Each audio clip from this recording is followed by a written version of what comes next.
Hey,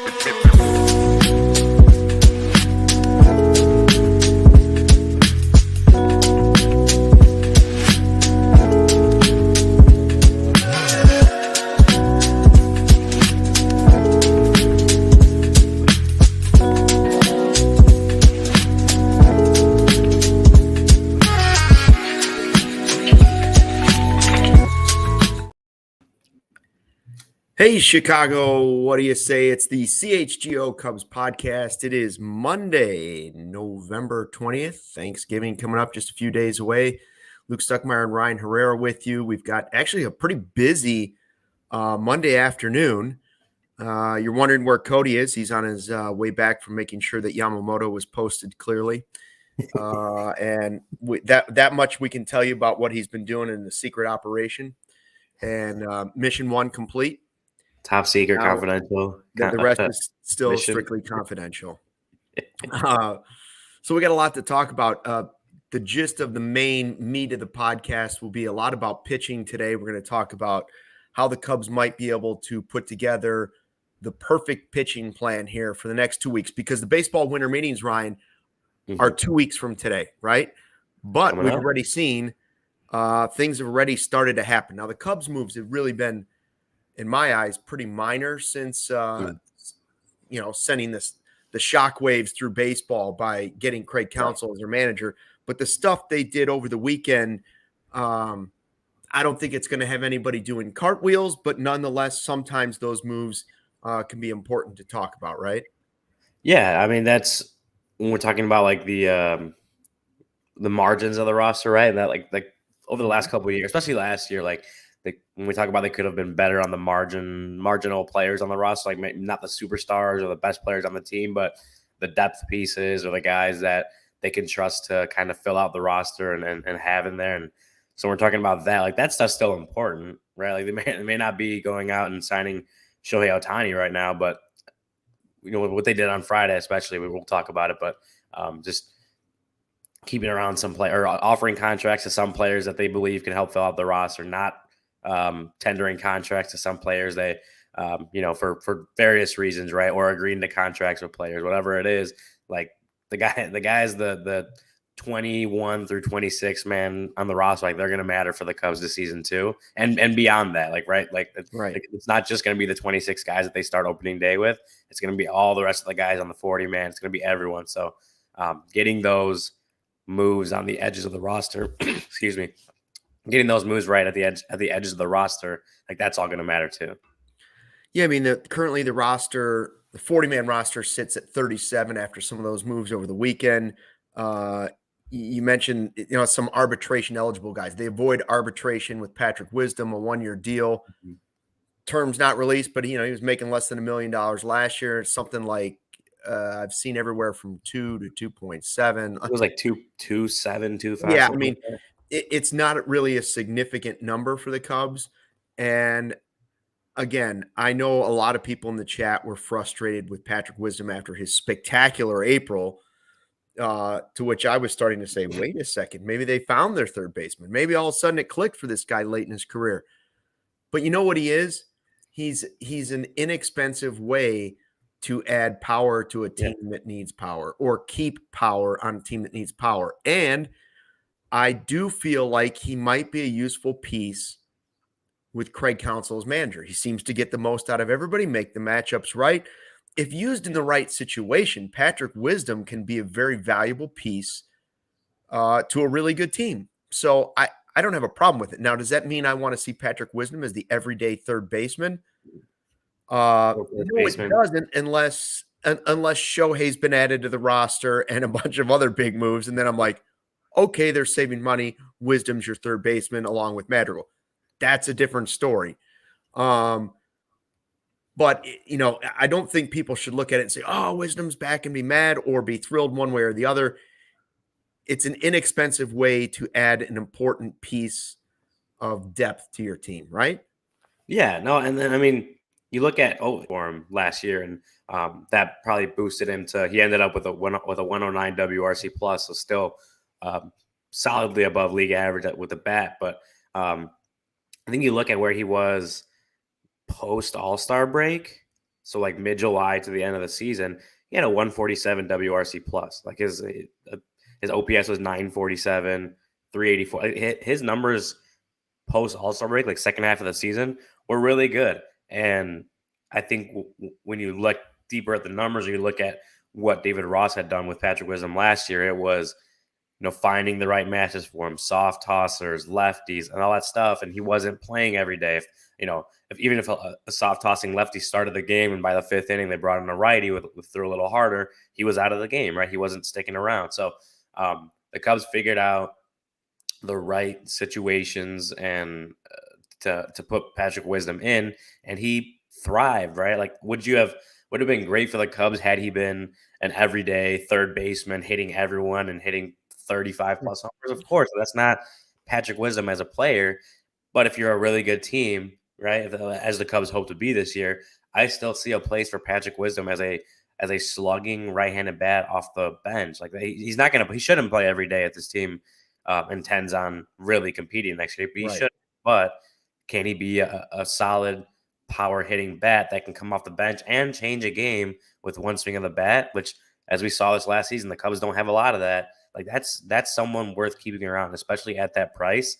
Like I don't have no issue with the Cubs agreeing to a contract with Patrick Wisdom for next year. Yeah, and it's not that David Ross didn't use him correctly in my eyes. I think David Ross was forced to use him a few times because he didn't have other options.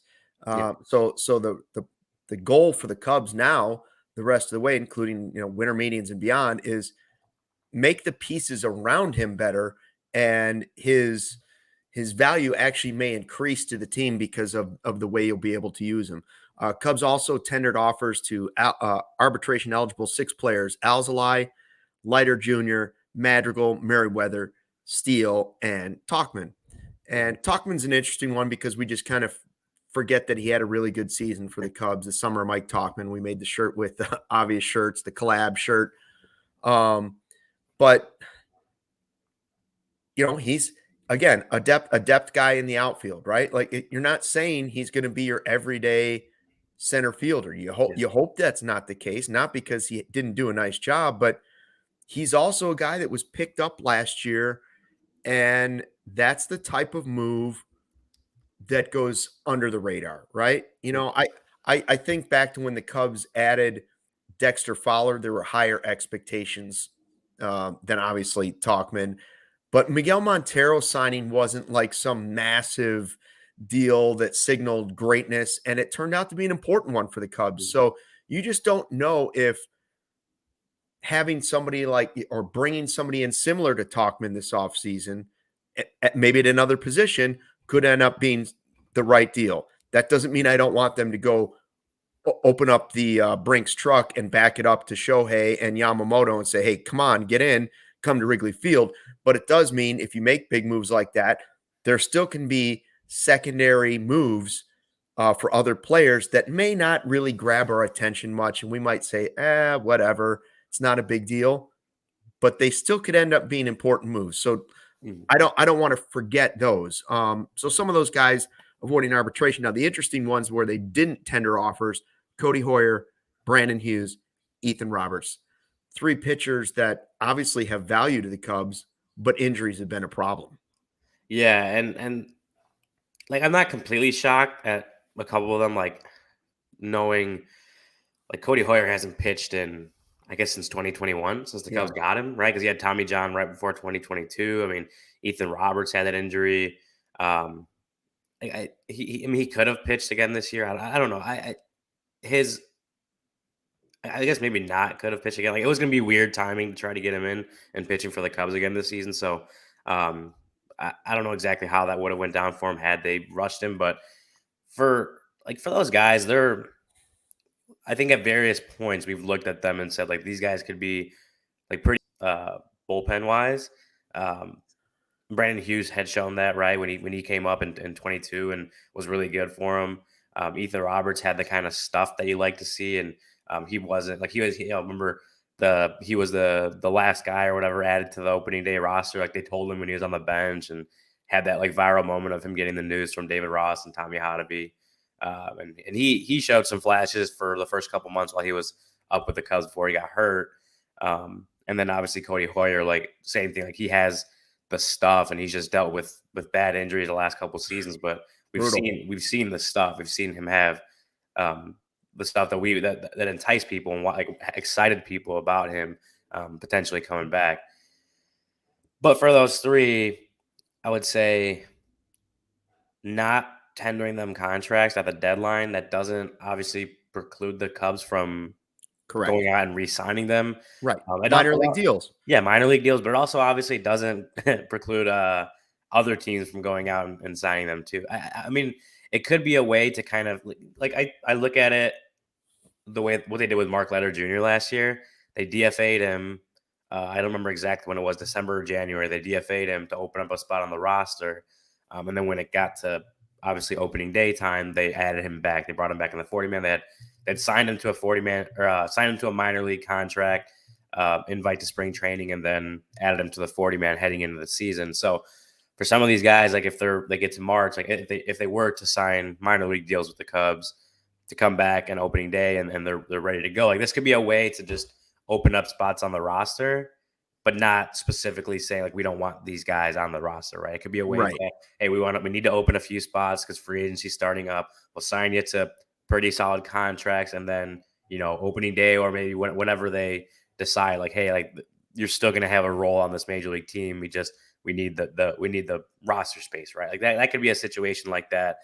So I'm not gonna sit here and say like those three guys, like their tenure with the Cubs is over or anything, but that now not tendering them contracts, it's going to run the risk that other teams might see them and want to get them too.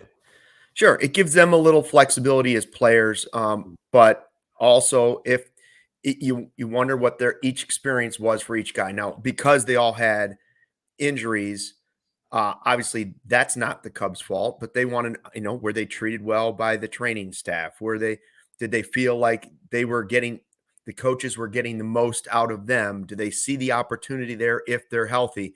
And sometimes that familiarity is something that will drive them back to the organization anyways. And I don't know any reason. I mean, Brandon Hughes is a perfect example of a guy who you would think would feel a little bit of loyalty to the Cubs, and like they basically gave the guy the greatest opportunity. And other than the injuries, he was making the most of it. Now, Roberts, I think, expects to pitch next year, right?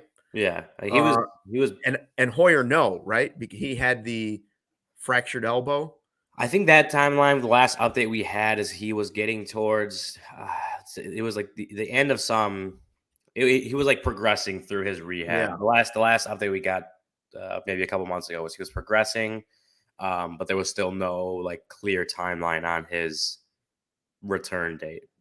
Well, it'd be nice if they could keep two of the three for sure. Yeah. And I don't know if they're going to be able to keep all three, but it'd be great to keep two of the three in the organization.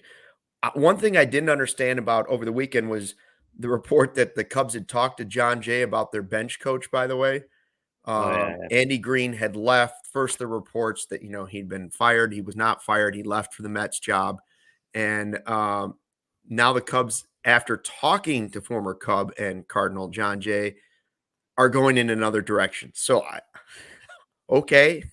So we're still looking for a bench coach. I'm curious to see who that person becomes. I don't think it's a major factor for a lot of reasons. I mean, you have a very experienced head coach. I think sometimes the bench coach is more important when you have a first year manager in the big leagues or a second year manager in the big leagues.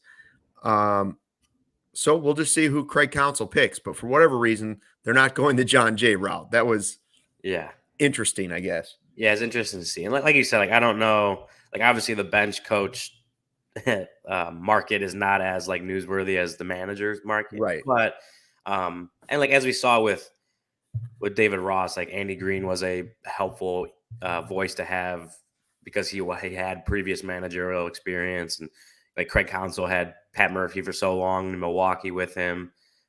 So who the manager picks as their bench coach is obviously very important to them, as as the rest of the coaching staff is as well. But like the bench coach is right there, right hand man, like second in command kind of thing, doing a lot of little things that don't get talked about as the managers do. But yeah, no,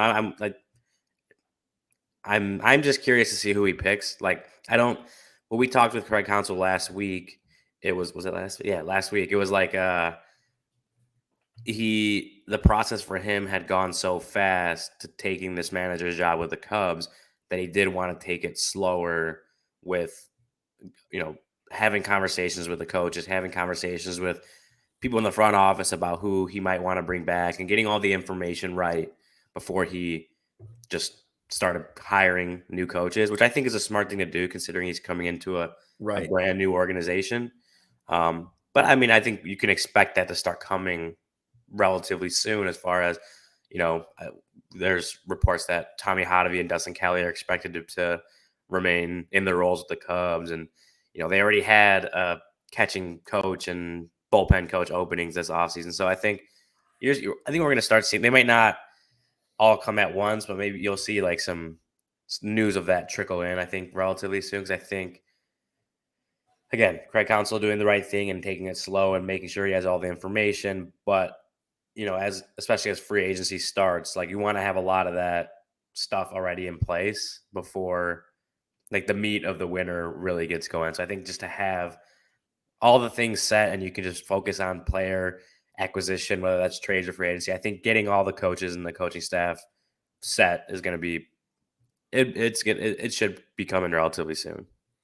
Well, I think the news may start to come fast and furious, and I wouldn't be surprised if it starts to come even before the winter meetings. Like I said, 2 weeks from today they begin, but obviously we've seen some signings. We're going to talk about those coming up here in just a second, and how they may impact what the Cubs do moving forward. I want to shout out to everybody in the live YouTube chat. Best way to enjoy the CHGO experience is to subscribe to the CHGO Sports YouTube page. Make sure you subscribe so you don't miss any of the podcast. You can watch them, and then, of course, you can jump in and get involved in the live YouTube chat.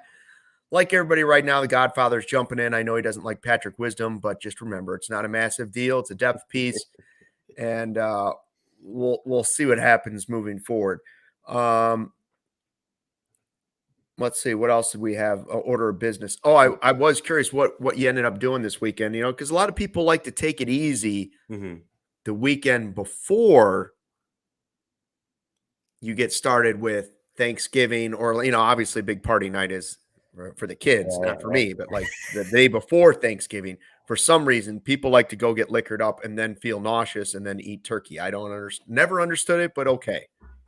I just, hung out, had a Friendsgiving celebration yesterday. So you've already had turkey? I've already had the turkey. My contribution has become a tradition as a White Castle crave case. And really? It was a joke the first time I did it, and people enjoyed it. So I just, for anything, I'll bring a crave case. And that's, what is a White Castle crave case? It's like it's just 30 of the White Castle sliders in a box. Wow. And obviously not one person eats that. You spread it out on the table and people take one slider and move on. Yeah, there you go. Yeah, that's so it works. Like I said, it was a joke the first time I did it, and people liked it, so I continued it. It's a tradition now. I can't not do it. The only person bringing White Castle to Thanksgiving. I'm sorry, Friendsgiving. So stick around. We're going to talk Nola, Lynn, Lopez, and most importantly, Yamamoto. Yeah. By the way, I want to tell you real quick. I found the updates that we did get about a month ago. It was Cody Hoyer completed the initial healing and range of motion phase of his rehab, was planning to initiate a throwing progression starting in mid-November, so right about right now. Okay. But still no specific timeline. And then with Hughes and Roberts, we're expected to have just normal off-season progressions before spring training. So those two should have normal off-season. We'll see where Cody Hoyer's at. But again, could still all three remain in the Cubs organization, just in not on the major league roster or not on the 40-man. Nice. Okay. So like I said, I would love to see at least two of the three back in the organization, if not all three, but that might be wishful thinking. Barb and the Godfather and Godmother, like what you're doing with the whole White Castle thing. Godfather says you dip that slider in ketchup, and Barb said she used to bring him to the movie theater. Now, I don't know about that. I don't know about sliding sliders into your pockets in the movie theater, but You do what you got to do. I don't know about that one. I tell you what you got to do. You got to get new flooring for this holiday season. Maybe this is what you're looking for some deals. Well, Empire today, you get to shop with at-home convenience, the right products for your needs, quick and professional installation, and a low price guarantee. They keep shopping for floors simple with a curated product selection.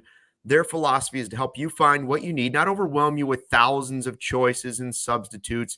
And what they leave out of their selection is just as important as what they put in.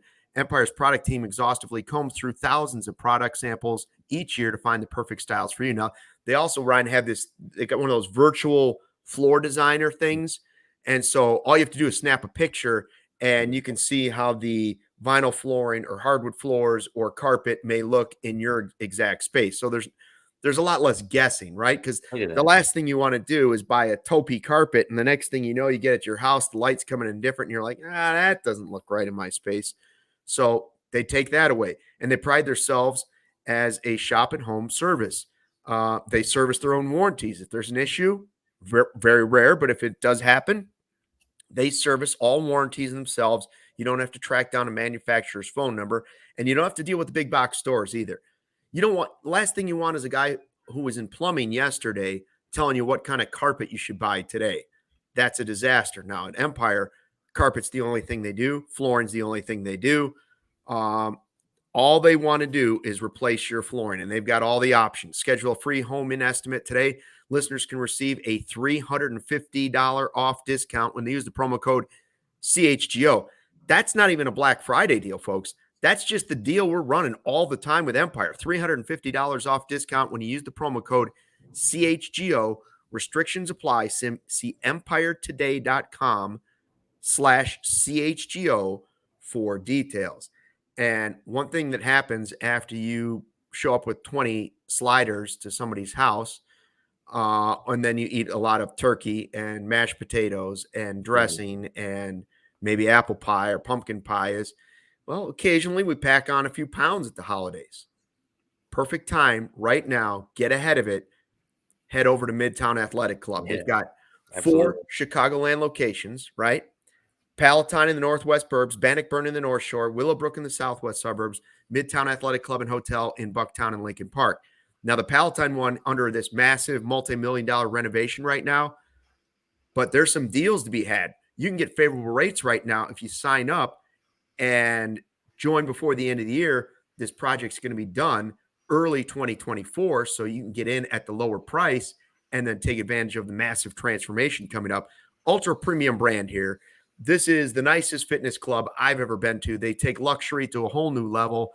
They've got pools, hot tubs, saunas, you name it, indoor, outdoor, high-intensity interval training, yoga, boxing, cycling, cross-training, pretty much everything. Whether you're single, whether you're family with kids, it is the ultimate place to go. And they have the best tennis courts and programming in the sport. Midtown has indoor and outdoor, pickleball, paddleball, you name it, USTA connected. Head over to midtown.com/CHGO to tour the Midtown Athletic Club nearest you.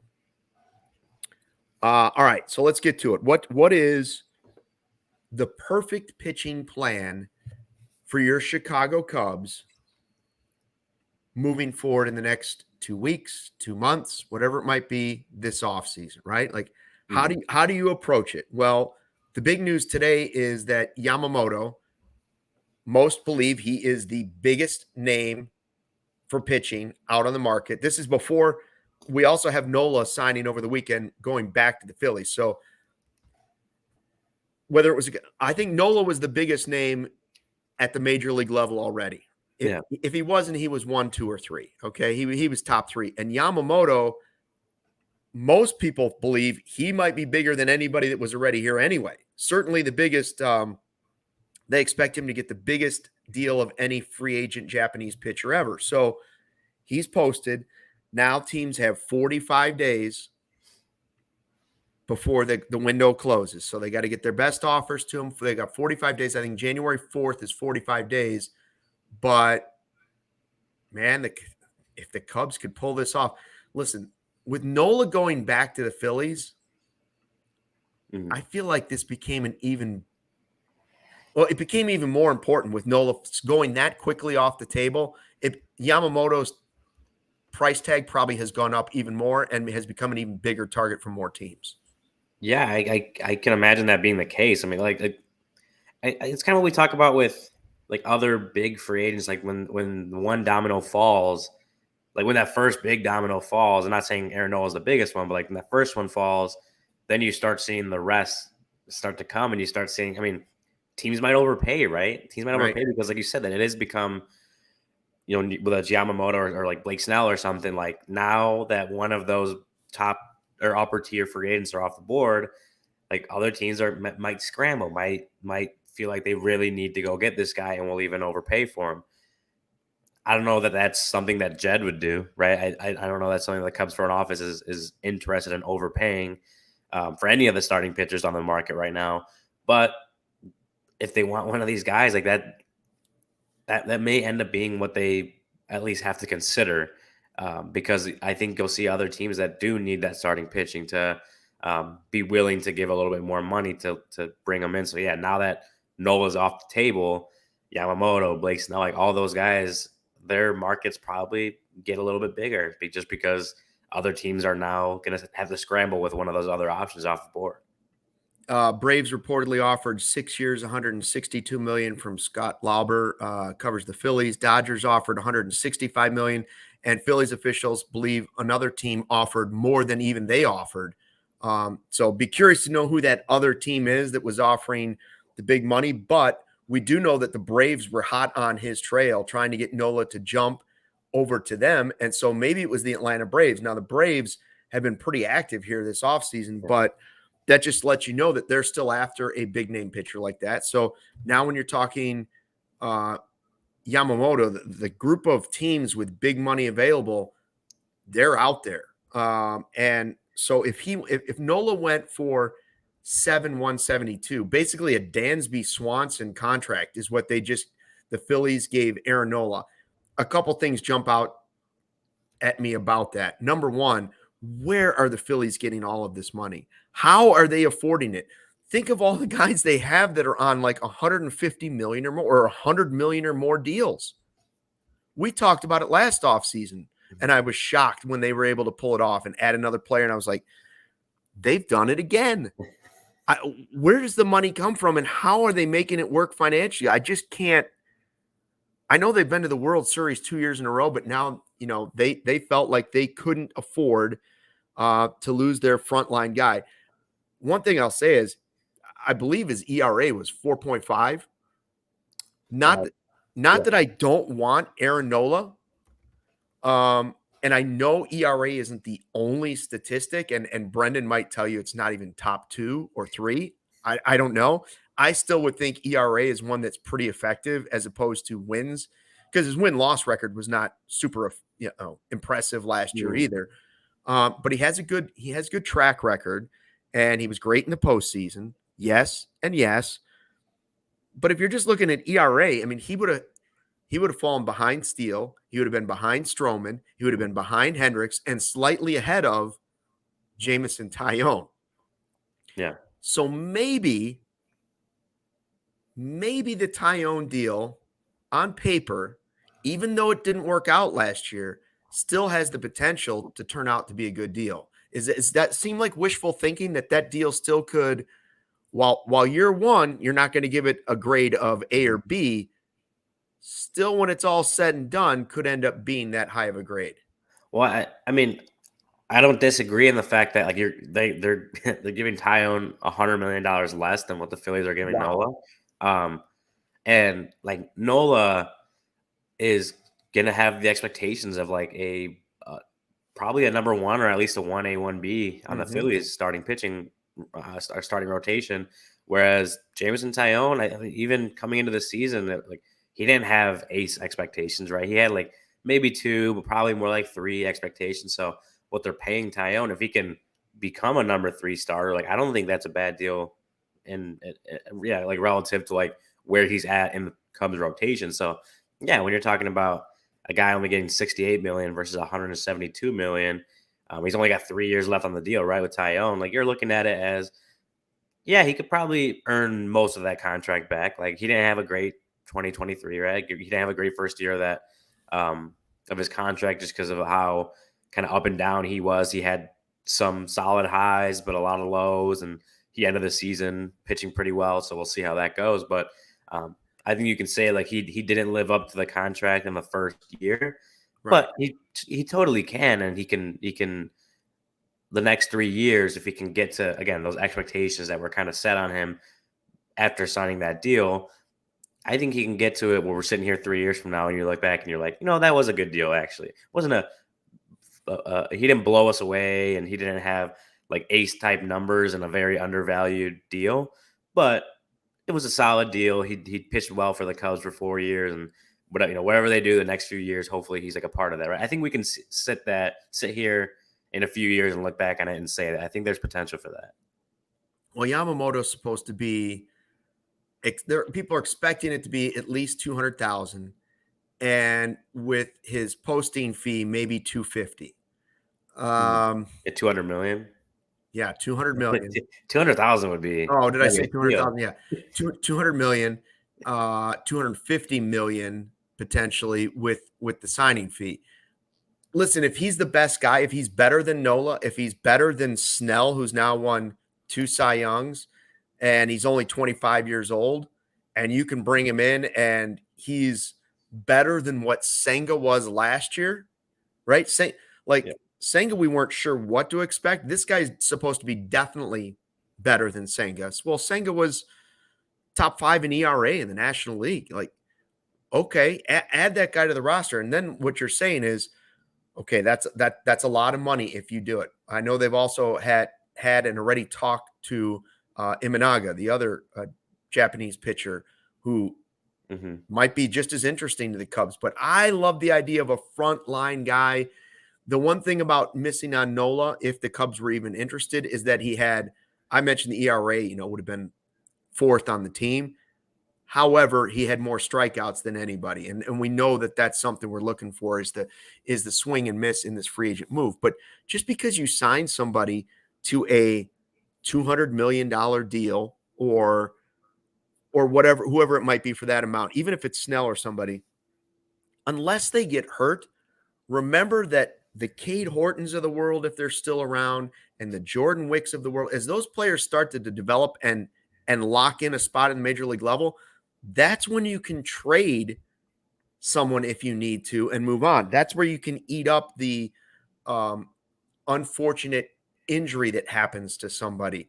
But just because somebody signed, unless you give somebody a no trade clause like the Cubs have given Ian Happ and Seiya Suzuki, you still have control of that player as a chess piece. So I'm just not – I don't feel like the Cubs should be just obsessed with money this offseason. I get what Craig Counsell's saying and what the Cubs have often said, don't spend recklessly. But if Yamamoto is really this sort of generational pitcher to come out of Japan, I don't think $200 million is reckless spending. Now, I was floored when I saw that Lance Lynn was getting 1 year, $10 million with as much as 26 in escalators from the Cardinals.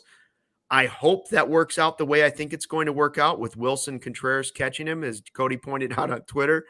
I hope he goes back to St. Louis and he's the guy who gave up the most home runs last year. That's what I'm hoping for. I'm hoping Otani hits like 7 more home runs off the guy, but this time in a Cubs uniform and he's in the Cardinals uniform. Reynaldo Lopez, 3 for 30. Is this what's happening to the price of pitching? That's when I say like Taillon, okay, it didn't look great last year for at least half of the season. 3 for 30 for Reynaldo Lopez? What is going on? Like, no wonder we're getting nervous about signing guys.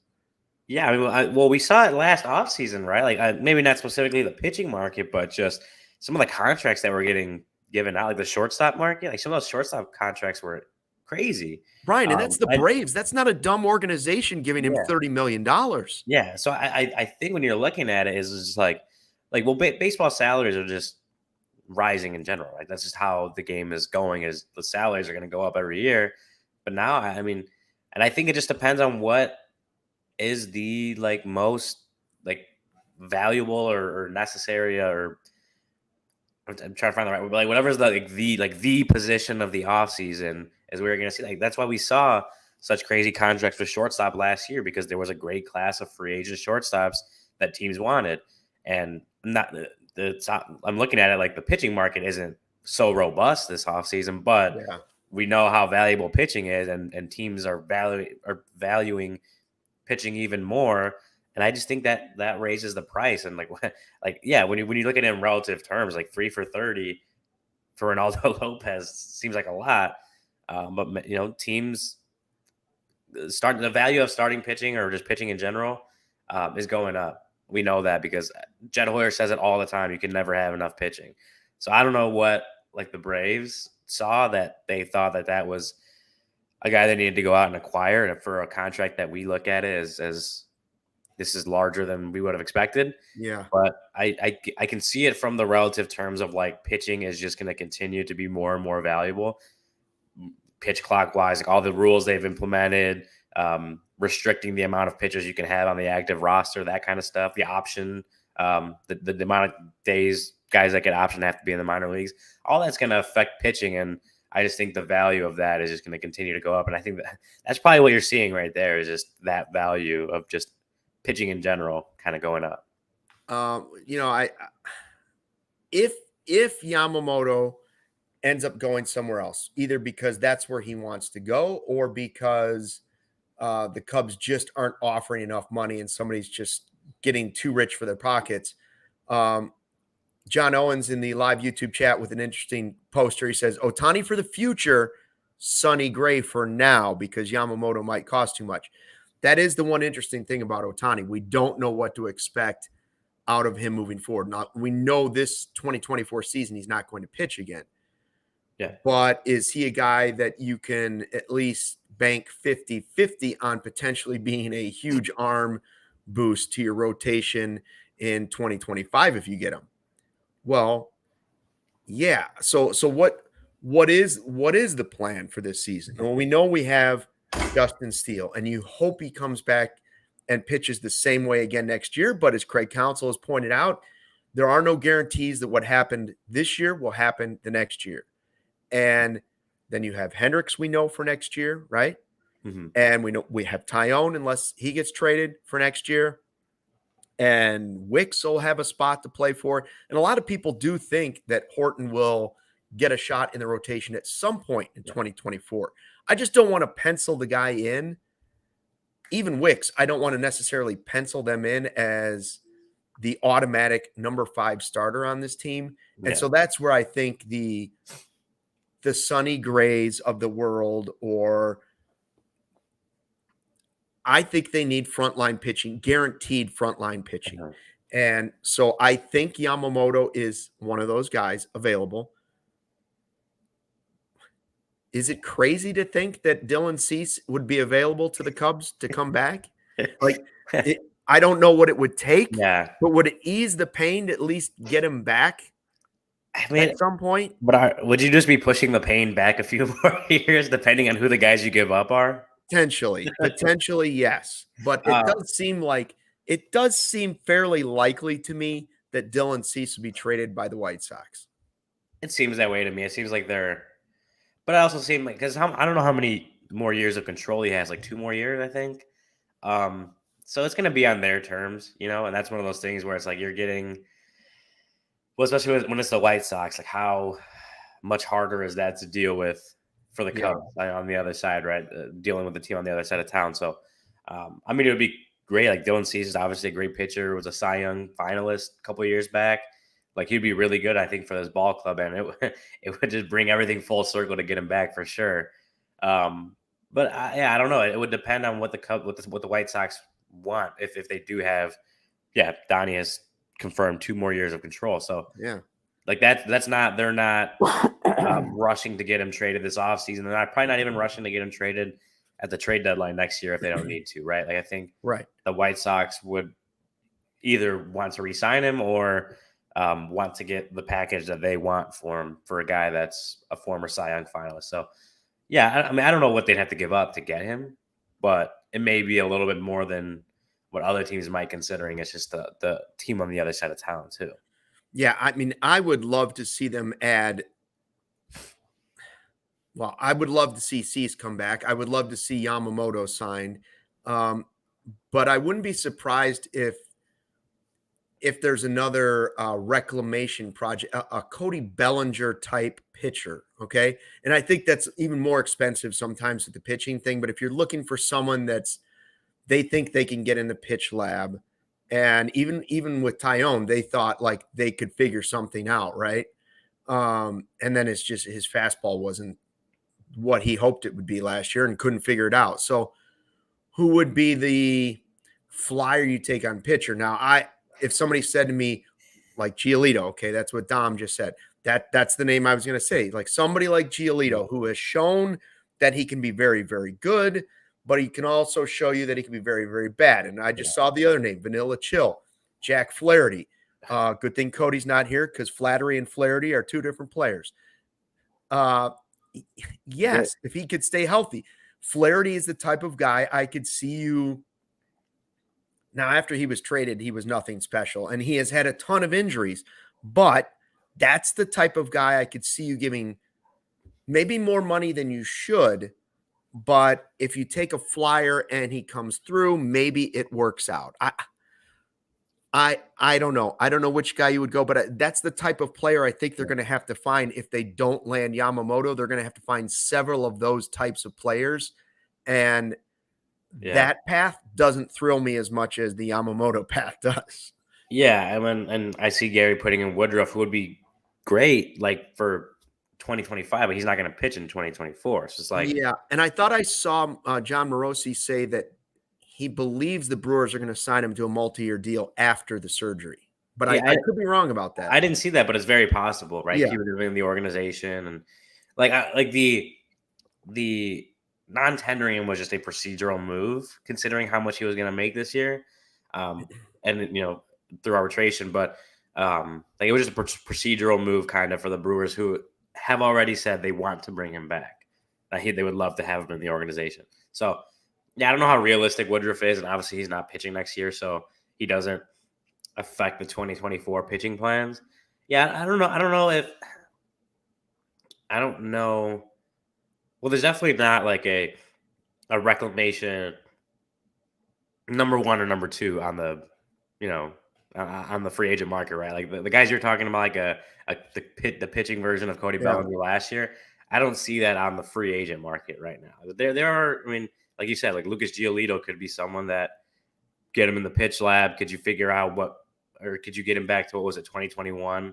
Like Lucas Giolito, one of the best pitchers in baseball. Best pitcher in baseball. Worst pitcher in baseball. Best pitcher in baseball. Yeah. Like, is he someone that wouldn't, depending on how much it would cost the Cubs, right? Like he's someone that when we sat here when he got waived last year by the White Sox, it's when we sat here and said, we wouldn't mind the Cubs picking him up and seeing what they could do with him as they're making this playoff push, right? Because he has been a very good pitcher in the past, but he's also been a very bad pitcher in the past. So he would be the guy, if you're talking about like a guy to bring in that won't cost a ton of money, that you could try to get like as a reclamation project type starting pitcher. I think I would say Lucas Giolito would be near the top of the list for me. Like, of course, not. I haven't studied the entire pitching free agent market, but I do think, he's a guy that the White Sox obviously were able to figure something out with him, going from, again, worst pitcher in baseball to best pitcher in baseball. Can you get him in the pitch lab and replicate something like that with the Cubs? Somebody's going to think so. Yeah, right. So if that's like what they do, I wouldn't be like I think that'd be a good deal depending on how much they're paying him. Don't overpay for him, but like. If you could figure out how to get him closer to that 2021 version of him, then you're feeling really good about your rotation next year. Yeah, the only thing that scares me about it is that when you see Ronaldo Lopez get 3 for $30, I'm not sure what that discount, I'm envisioning a discount deal. I'm not sure his agent is envisioning a discount deal because, like you said, there's going to be a lot of teams that are thinking the same thing. Well, we could add this guy in a flyer and see what he comes at, but let's see what happens. Now, Edward, I I don't like to knock takes in the live YouTube chat, but this is one of the worst I've ever seen. Ooh, don't cough in your hands. You just spread your germs in everything you touched. First of all, Edward, I coughed in my hands to block it from the microphone. Second of all, the only thing I'm touching is this keyboard, which I can wash after the show, and as I can also wash my hands. Would you prefer me to just cough it all over the room so everybody hears it on the show, and then it's all over everything on the table? Weren't you raised as a child? You cough in or sneeze, whatever, in your arm or in your hands. You gotta do the Dracula sneeze. Either way, right? Yeah. But if you cough in your hands and you go wash your hands, then you haven't spread it into everything you ever touch. Now, if I were a kind of, sick person that never washed their hands, that would be a problem. Bad take. Bad take. That got you riled up. That got me all riled up. Cough into your elbow. Well, then now my shirt's carrying all the germs, and I carry my baby in that arm right there, and I don't have time to wash that. But my hands, I can wash. Yeah. I just wanted to we have obviously some knowledge of the posting system with Seiya Suzuki, but for the people that are curious about the posting thing with Yamamoto, if that's really I would like to hear this because I actually am always confused by it. Yeah. So this is according to MLB.com's Mark Feinsand. Beginning tomorrow, so Tuesday at 7 a.m. is when they can start negotiation. Teams will start negotiating with him. That ends at 4 p.m. Central on January 4th, so 45 days. And then for the posting system, as far as say the Cubs were to sign Yamamoto, if what they would have to pay back to Yamamoto's NPB ball club, right here, which there's different levels for less than 25 million total guaranteed, between 25 and 50, but I think we can safely assume that he's going to be over 50 million total guaranteed. Right. So for major league contracts with a total guarantee of 50 million and $1 or more, the release fee will be 20% of the first 25 million plus 17.5% of the next 25 million plus 15% of the total guaranteed value exceeding 50. So say Yamamoto signs for $200 million, the Cubs, the posting fee would be another, if my math is correct, 31.8 million, 31.9 million, something like that, to pay over for that, which I don't remember exactly what Seiya's posting fee was something like $14 million. So 31 is obviously more than double that. But that's, they were going to go out and sign who people are calling the best starting pitcher to come out of Japan, whether ever or at least since Masahiro Tanaka, 10 years ago or so. Okay. People saying that, for a 25-year-old ace Japanese player that, especially now when you can, I think the scouting on Japanese players is at a level it's never been at before. Talking to Jed and talking about learning, Jed going out to Japan, right, and talking to people and watching guys himself, or just the scouts that the Cubs would have sent out there. I think the information that they can get, the data, and just the the in-person scouting feels like it's at a level than it was even 10 years ago. So they have a lot of information on this 25-year-old ace, and you can't guarantee that what he does is going to translate over 100%. You can't, just you couldn't guarantee that Seiya was going to come over and be Seiya Suzuki from NPB right away. You can't guarantee that with Yamamoto, but if you have the information if you have all the information that you need and you feel very strongly about it, it's probably going to be a contract bigger than 200 million. So this number would go up. But if you feel confident in that, you're going to pay that because he's a 25-year-old potential frontline ace for the next 3/4 of a decade plus, right? It could be 10 years, 10 years on the contract. So to have that, if you feel confident enough about it, the Cubs are going to be more than willing to pay that posting fee for it. As long as he doesn't go to the Cardinals, please, for the love of all. I had a friend ask me, hey, why don't they, how did he phrase it? He said, would signing Yamamoto help them lure in some way Shohei Otani? And I was like, well, or the flip side, would it eliminate them from being able to sign Shohei Otani? Because the price number, if you're looking at the two, now you're thinking, okay, that's got to be up around at least $700 million, right? Just for 2 players. And here's the way I think it will play out. I think that the Otani will come off the board before Yamamoto comes off the board. So the Cubs, if they wanted to, could make Yamamoto their $250 million offer, if that's something they wanted to do, right? A lot of teams can make that offer. Then they could take that 250 and say, but it's also allotted for Shohei Otani, half of Shohei Otani. So if we get Otani, we're not going after Yamamoto, and he would know that. Like, if we either you take the 250 now or the lower number now, or we're just going to give it to Otani if he accepts it. My guess is most teams that if they're interested in both players will wait to see if Otani is available, is coming to them first before they sign. And again, you might lose out on Yamamoto. So that's the risk. Do you want to offer Yamamoto enough money that he says, I'll take it, even though if I waited a little bit longer, I might end up with more? I don't think the Cubs are getting both guys. I hope they're getting one of them. It would be a pretty incredible offseason for them if they did got both of those guys. I'm with you. It would be. I'd be floored if they signed both guys. I'm leaning more unlikely that they get both of them, but it would be a very good offseason for the Cubs if they did. As far as like timing wise, I mean, what we're hearing is Otani could sign in the next couple of weeks if he wants to do it before the winter meetings, right? Like, correct. That's one of the rumors, is that he wants to get it done before at the winter meetings. That's in the next couple of weeks, so that could be very quickly. And considering Yamamoto teams can only start talking to him tomorrow, right? That still allows 30 days, something like that, for teams to talk to Yamamoto if Otani's already signed by then. Like, I'm with you. I think the talking and trying to get Otani would be the priority right now, and Yamamoto for most teams, and Yamamoto would be not the consolation prize, but like because of the timing, he would be. I think teams that want both, like maybe the Cubs do, would be really hard on Otani right now, while like Yamamoto would come. Like their hard recruiting of Yamamoto would come after Otani signs, whether it's with them or with the Dodgers. That's my gut feeling, is that like right now Otani would be the priority just based on timing. Yeah, and people in the chat are mentioning Imanaga, another pitcher, I believe he's the left-hander from Japan. Listen, there's a million ways it could go this offseason.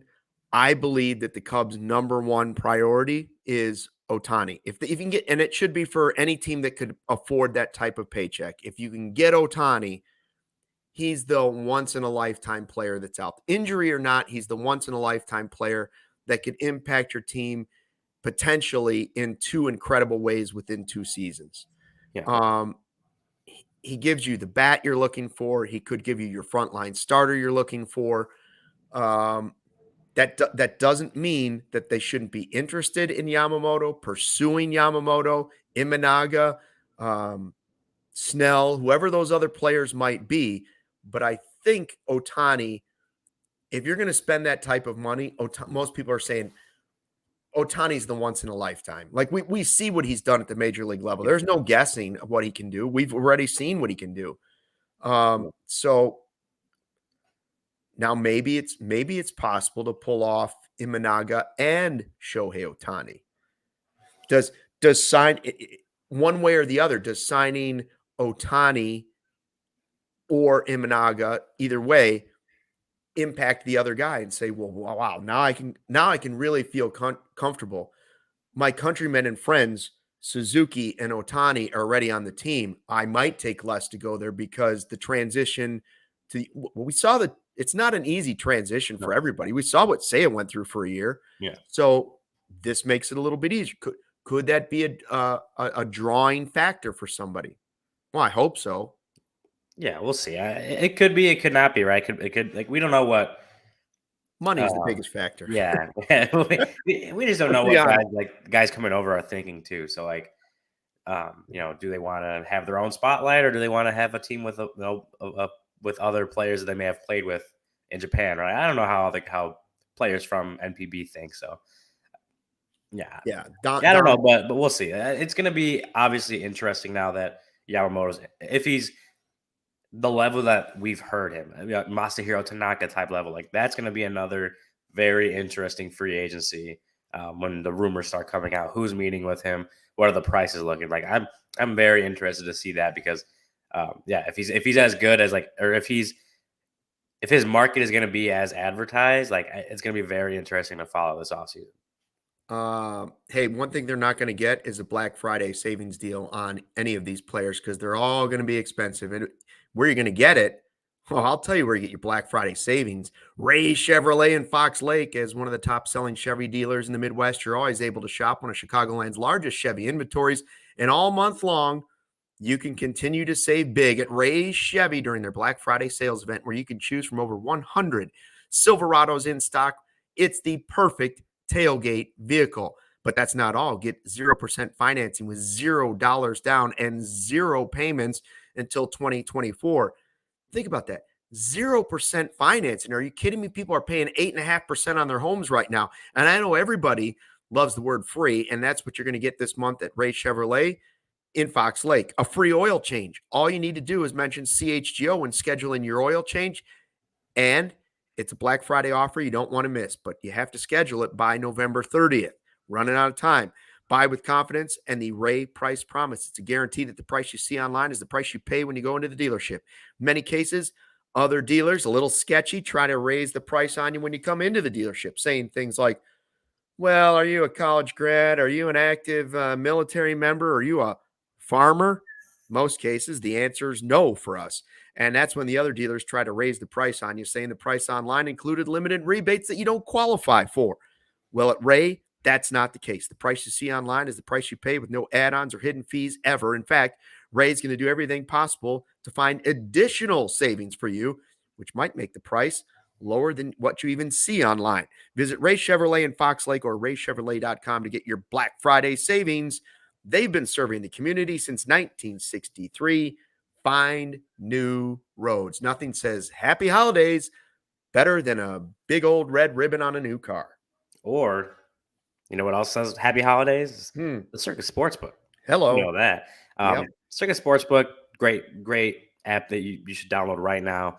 CIRCA Sportsbook holds tight money line splits. Games will strive to be a -110 split on the CIRCA Sportsbook menu, unlike other sportsbooks, which may use -115 or -120. CIRCA Sports keeps as little money as possible on large market bets, especially compared to the other books.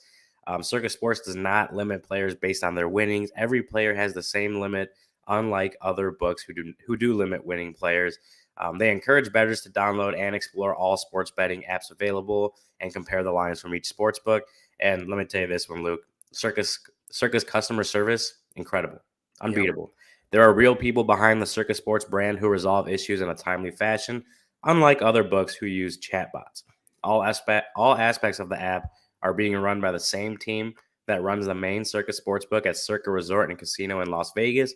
So download the CIRCA Sports Illinois app at circasports.com/Illinois-app to sign up today. Also be on the lookout for CIRCA events, watch parties, and tailgates. If you or someone you know may have a problem with gambling, call 1-800-GAMBLER, text GAMB to 833-234, or visit areyoureallywinning.com. Very nice. Best way to be ready for Black Friday savings is have a pocket full of cash from your winnings at CIRCA Sportsbook. Absolutely. This upcoming weekend. We don't have a ton else, but I do want to bring up, I saw our friend John Greenberg post that the Cubs are today unveiling a new website and program where you can purchase season tickets, right? And there's like full season tickets, there's half season tickets, and then there's 20 game packages that now count as season ticket packages. Now, that's not available to every seat in the ballpark. They have limited spots where those 20 game packages are available. Mm-hmm. But if you're willing to get your season quote unquote tickets in those 20 game packages, you would still qualify for some of the benefits for season ticket holders, for instance, postseason tickets. So are you buying or selling people in the chat the idea of a 20 game package for season tickets. And I'm curious to find out when Corey Friedman joins us next time, what he thinks about the fact of somebody who's buying a 20 game ticket plan having access to those postseason tickets, as opposed to somebody like himself who's spending the big bucks on the full season ticket plan. Now, there are some other benefits to being the full season guy, but most people go in on the season tickets to try and get the playoff tickets. Yeah, I'm sure Corey is furious about that. My guess is yes. What's funny to me is that like you can like go online, you can buy the season ticket packages when it's like, I don't know, you go back how many years ago and people were like spending years on the waiting list for season tickets. Like I think my parents spent, I don't know, 20 years on the wait list before they finally got that email. And then now tickets are so expensive that waited long enough, you can't do it anyway. Yeah, it's so funny that like just not that long ago you had to sit on a wait list forever just to even get the chance at buying the season tickets, and now you could go on and get 20 game packages and be considered a season ticket holder. It's kind of funny to me just how things have changed, but I also think part of that is like, again, the prices at Wrigley have gone up in the last decade or so, right? Maybe a little less than that. Like the prices have gone up and it's not as affordable to go to half the Cubs games or full slate of Cubs games every season. So I don't know, that part just kind of made me laugh. Just the fact, just how much things have changed as far as the season tickets go. Are you old enough? I probably know the answer to this. I know Barb would know and the Godfather would know. Have you ever seen an episode of Bozo Buckets on WGN? Is that like Bozo the Clown? Bozo the Clown, and he would play Bozo Buckets. You know what I'm talking about, at least? I know who Bozo the Clown is. Okay, Bozo the Clown would come on, and he would have like, I think it's 5 buckets, so like 5 trash cans, each lined up further away, and you had to throw the ball into the bucket, and if you got that, you got the prize. And then if you went to the second one, you got the prize there, and the third one, the prize, and the grand prize would be if you got the 6 buckets, Barb says. So this was so freaking popular back in the golden age before the internet even existed, back in, when I was a little kid. I can remember that when I was born, by the time I got to like 5 or 6, my mom was like, "We signed you up. You're in the drawing for Bozo Buckets. They call you when your name has been picked."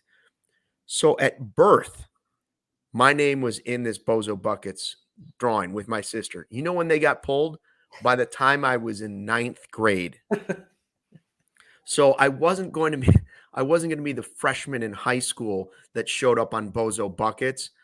I probably should have, but I didn't. And so my mom gave the tickets to some younger cousins, and sure enough, they got pulled out of the crowd and got to be on Bozo Buckets. That's how I feel about the Cubs season ticket thing. It's like you're on this thing. There's this glimmer of hope for most of us that aren't, the 1%ers in the world thinking about season tickets. And then it finally comes along, and like your parents, you're like, well, I didn't win the lottery in the last 30 years, so I can't afford those season tickets. So what you're saying is that people should go and buy the season tickets. Well, it doesn't sound like the 20 game package is the worst thing. I don't know if I've ever wanted season tickets in the first place. That's too many games for me to go to. No offense to anybody that wants to. I just don't have the time for it. Yeah. So then it becomes, okay, how do I unload all of these season tickets, or who I share them with, right? Yeah. Do you remember back at Wrigley when you used to go and get the wristband for the tickets? Yeah. And like it would go, whoever the number was, it would go like an order back around from there.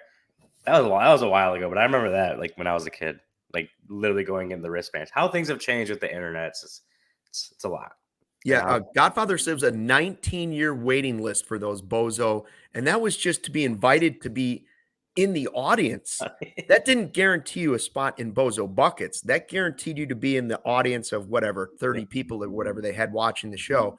And then you might get your name pulled out of that to do Bozo Buckets. And if my cousin didn't get to play Bozo Buckets under my name. Yeah, sounds like you should have gone to Bozo Buckets. I probably should have. I should have been the first ever 18-year-old to compete in Bozo Buckets. Yes, absolutely. At that point, I probably could have reached over and dropped the ball in the bucket. I don't even remember what they got. Anyways, I tell you what, I didn't win Bozo Buckets, but I still have access to the CHGO Die Hard program, and so do you. Black Friday deal coming up. By the way, you get Ryan's premium written content for members at allchgo.com. That's great. You get 20% off all our events. That's great. You get a free shirt when you become a member. That's great. The Discord's there. Shirts, though, here it is. The Black Friday sale coming this Friday. Get ready. Lots of Black Friday deals out there. This one's top of the list. 90% off up to some shirts. Team gear, at least 20% off. CHGO gear, 33% off. Hats and hoodies, $10 off. If you spend $75 or more, you get a $15 gift card and more. Now, some restrictions may apply, but I'm just letting you know, if you want to start your holiday shopping and you're thinking, what can I get listen, the CHGO, as we know, the CHGO Cubs shirts, sick drip. Sick drip. You get a friend in your family or a family member or a buddy or whatever. You maybe the girlfriend thinks she's getting an engagement ring, or you drop 7 CHGO Cubs shirts at her feet and see how excited she is, right? Yeah. And the Die Hard card. The Die Hard card is the gift that keeps on giving the whole year round. Absolutely. I got it somewhere. I don't have it on me right now, but it's in a safe place. I actually put it in my safe because no one else can get their hands on my Die Hard card. I predicted this, though. I told you guys this was coming. Everybody was jumping to get the meatball shirts and all the new shirts. I said, guys, this is a veteran move would be to wait one more week because the Black Friday deal is coming. And that is always our biggest sale of the year. Biggest sale of the year. Oh, yeah. And well, look at Ryan's hat right there. That's the winter hat. I had it on yesterday at the park. It was a nice day. So tomorrow, Cody returns from Japan. We'll get all the details from his trip, find out how it went, how he got Yamamoto posted, what his conversations were with. I can't say that, but we'll find out what his conversations were. And we're going to talk. Oh, we might do I haven't planned it yet, but I think we might have a little Thanksgiving twist on tomorrow's show. And then on Wednesday, couple special guests, an in-studio guest and a call-in guest coming up Wednesday. That's how you tease it. That's how I don't want to say who they are. I'm just going to tell you special guest, one in studio, one on the phone. Oh, yeah. And I will admit it's not Shohei Otani, but it could be. Maybe one. Could be. All right. Anything else, Ryan? Anything else you want to say before we go? No, we're good. We're good. Let's keep the week rolling. This is going to be Wednesday will be a fun show. Gary's already trying to give it away in the live chat, at least one of the members, but he doesn't know both. And by the way, 2 weeks away from us going to the baseball winter meetings. That'll be going to be a big deal. Time. Well, will Shohei Otani be signed before we? I don't know. And will I have my Die Hard card by then? I don't know.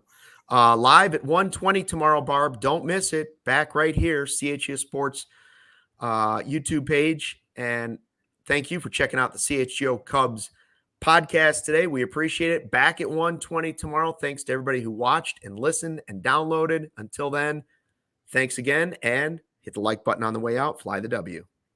We all silly like the mayor.